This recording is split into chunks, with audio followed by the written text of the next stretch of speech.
Welcome to Founder Fundraising Feedback. My name is Steve. I'm known as the Hands-On Angel, and I've spent the last 9 years talking to 6,000 early stage founders, predominantly at the pre-seed stage, about early stage tech investing. I've personally backed 69 companies to date, and those companies have raised a combined $1.4 billion, that is with a B, and I've had 11 exits to date, and those exits have been all over the place. $15 million, up to $400 million, and everything in between. So if you were new to the room, welcome. If this is your second or third or 10th time, welcome back. Thanks for joining us on this Thursday evening. I hope everybody's had a good day. Any advice on active programs for startups right now? I mean, the accelerators are always great.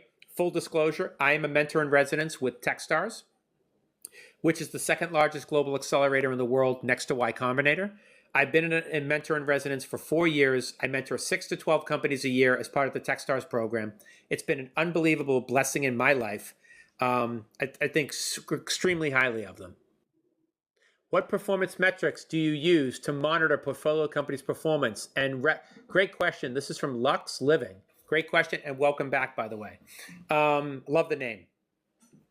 I look at the basics: revenue, growth, cash on hand, runway, path to profitability, customer acquisition cost to lifetime value. Those are probably the top ones. What's revenue this month and what was it last month? And is it growing month over month?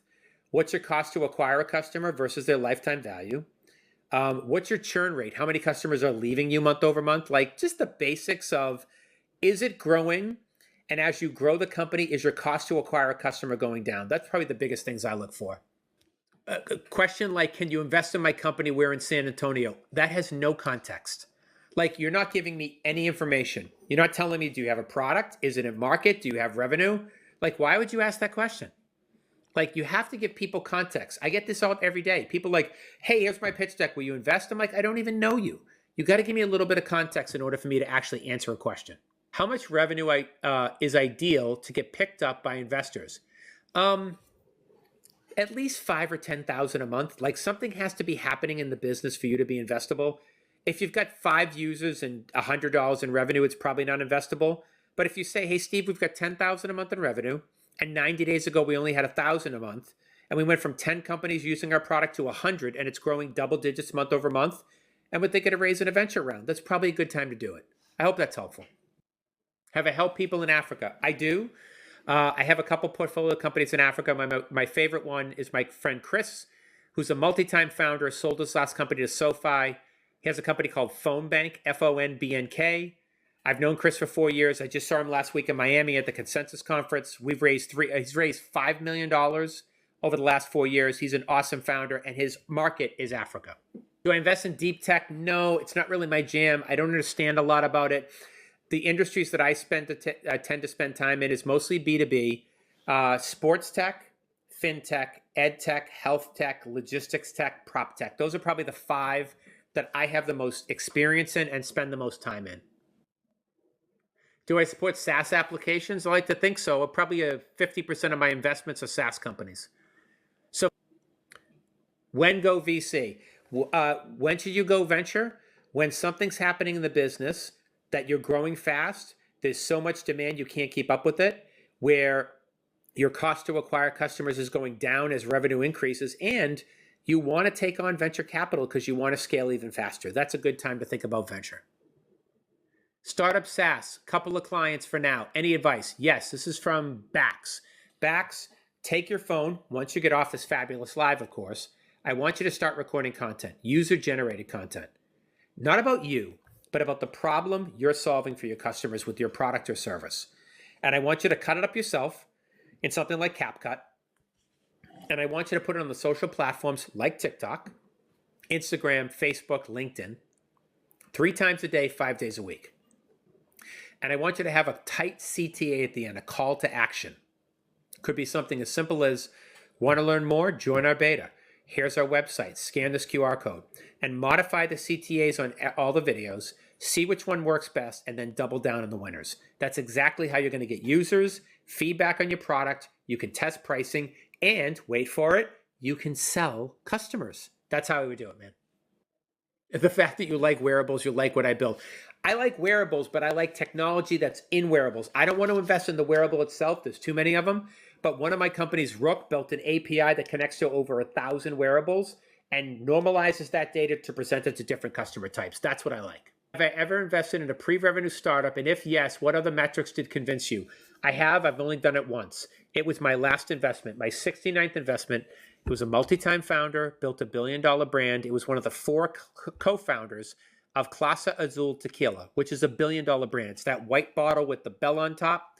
Built $1 billion brand, had been in the space for 20 years. I knew him for 2 years. He was building another luxury tequila brand.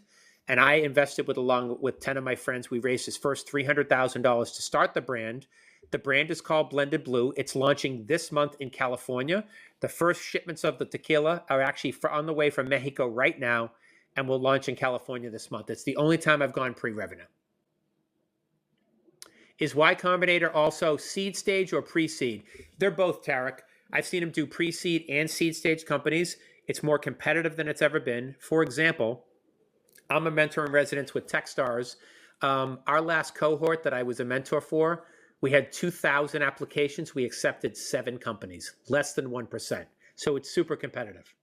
How would you say the fundraising space has changed the most since you started? In the last 9 years, companies, because of the cost of technology going down, companies are raising smaller rounds early. So instead of $2 million pre-seed rounds, I'm seeing pre-seed rounds, $250,000 to $1 million. Companies are raising less capital. They're going further and stretching more dollars because they don't need as many developers. Technology costs less than it did even a year ago, and they can go faster. So that's probably been the biggest change that I've seen. How to contact me? Simple. If you want to schedule a one-on-one with me, I do a limited number of one-on-ones every week with founders. There is a link in my bio if you want to grab a time. Just check out my bio. There's a link right there you can book. SaaS, MVP, cloud and self-hosted. Similar but more advanced. Okay. Advice on next steps. Yeah, get it out to the world. Start building social content. Cut it up yourself. Put it on the platforms 3 times a day, 5 days a week, and put it on multiple platforms and test different CTAs, different call to actions on all the platforms. That's exactly what I would do. Do I fund in Europe? I have. I have funded companies in the UK, Germany, Australia, the Philippines, Canada, Mexico. I've looked at companies in Israel, Italy. My only caveat is the company has to have a Delaware Corp structure at the top. So I know from my European and UK founders, this is hard because like, you don't understand the tax benefits to being a UK founder or a European founder. The reality is 75% of all venture is done in the United States. Delaware C Corp is the most widely used corporate structure in the world. So a lot of my European or UK founders actually flip the company from EU to Delaware Corp. And if you need help or guidance on this, I actually have a couple of law firms that have worked with a number of my European founders to do this. So if you need help, just shoot me a DM. I'm always happy to make an email recommendation to them. I hope that's helpful. Technical and can't sell it. Is that a red flag? Absolutely. So Jeremy, let me tell you the dirty little truth, man. If you don't learn how to sell, you're done. That's it. Selling and the ability to sell is the most valuable skill set an early stage founder, business person, or you can use in life. Everything in life is selling, Jeremy. You're selling people to work at your company. You're selling customers to buy your product. You're selling investors to invest in your company. You're selling a potential spouse to date you. You're selling your kids to go to bed on time and to do well in school. Everything in life is sales. You have to become comfortable being uncomfortable.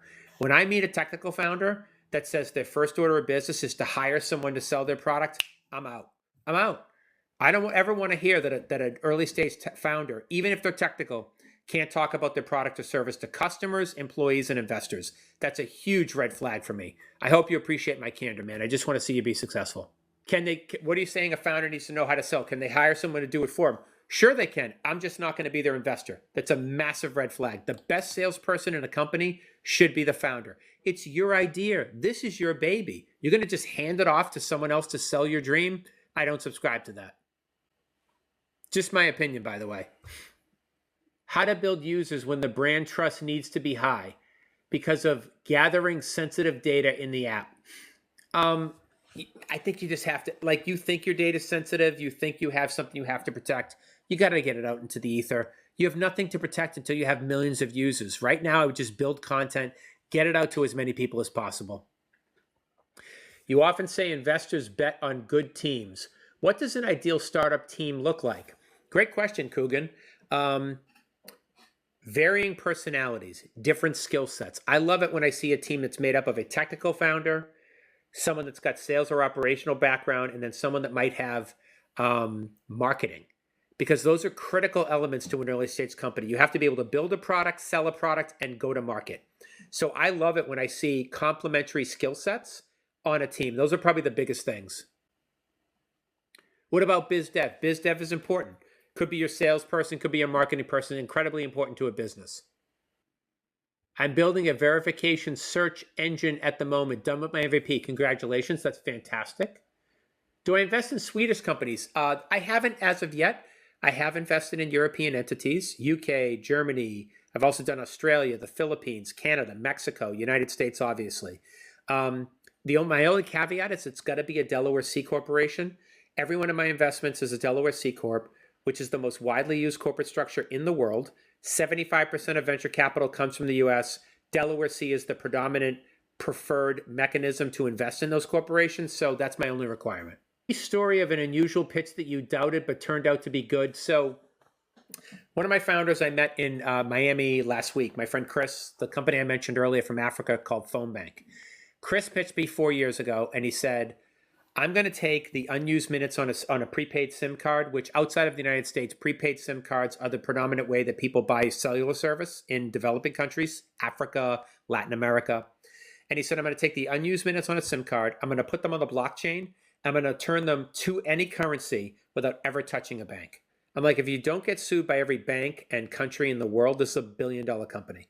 I said, you have any customers? He's like, I already have 50,000 wallets connected. I'm like, let's go raise a round. And since then, he's raised $5 million and has hundreds of thousands of users and millions of dollars in revenue. I thought this idea was bonkers when I first saw it. But I'm like, if you can pull this off, this is massive. What's the one thing that if it goes wrong could kill a company in the next 12 months? Running out of runway is probably the absolutely biggest thing. The other, one of the founders just getting tired and quitting.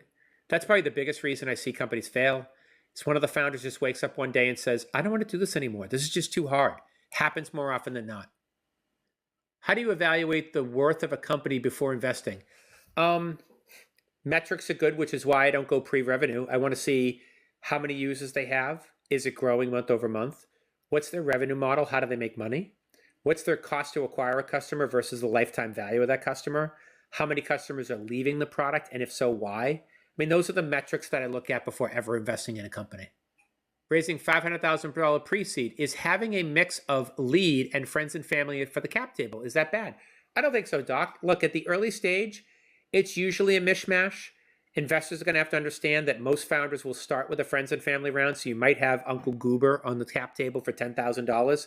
And it's just because you needed to get money and you needed to start someplace. And Uncle Goober had the first 10K. I think the big thing you want to look out for is you just don't want, $1,000 check 20 times in your cap table, because it could cause downstream investors to want you to buy them out. That's the only guidance I would give there. Do I know any good books to learn more about investing in startups? Yeah, Coogan, I do.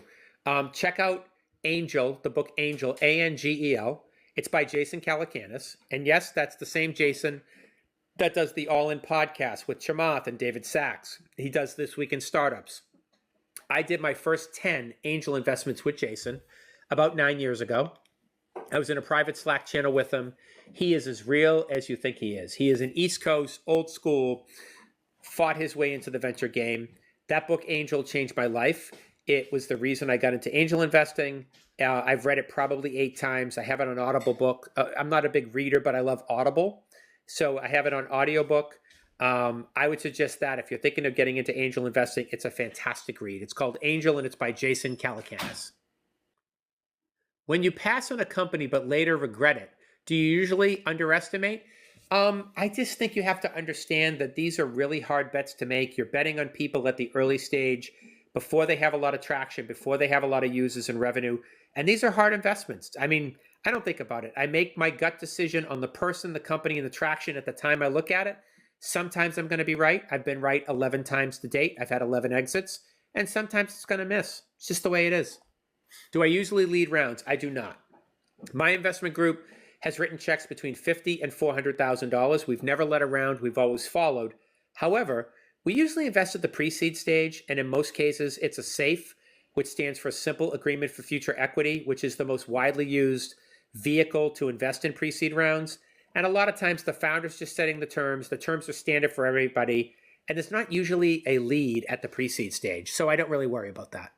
Steve, have you ever seen a sign that says, "This is a good sign"? I'm a founder, 18 years.